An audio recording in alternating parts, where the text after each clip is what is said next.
Hi, എൻ്റെ പുതിയ ചാനലിലേക്ക് എല്ലാവർക്കും സ്വാഗതം. ഏറ്റവും കുറഞ്ഞ ബഡ്ജറ്റിൽ എങ്ങനെ ഒരു സ്റ്റീൽ ഹാൻഡ് റെയിൽ നിർമ്മിക്കാം എന്നൊരു മെത്തേഡായിട്ട് വന്നിരിക്കുന്നത്. നേരെ വീഡിയോയിലേക്ക് പോകാം.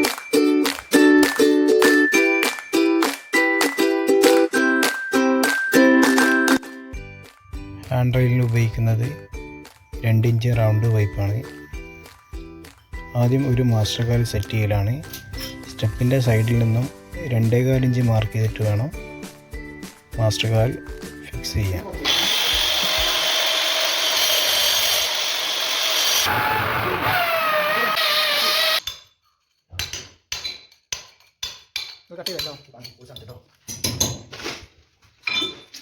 സ്റ്റീൽ മാസ്റ്റർ കാൽ സെറ്റ് ചെയ്യുന്നത് CCPയുടെ സെറ എന്നൊരു കെമിക്കൽ പ്രൊഡക്റ്റ് ഉപയോഗിച്ചാണ് ഈ ഒരു മാസ്റ്റർ കാൽ സെറ്റ് ചെയ്യുന്നത്.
സ്റ്റീൽ പോളിഷിന് ഉപയോഗിക്കുന്ന വീല് 80ൻ്റെ flap wheel 80, 120, 400, red wheel, white sponge wheel.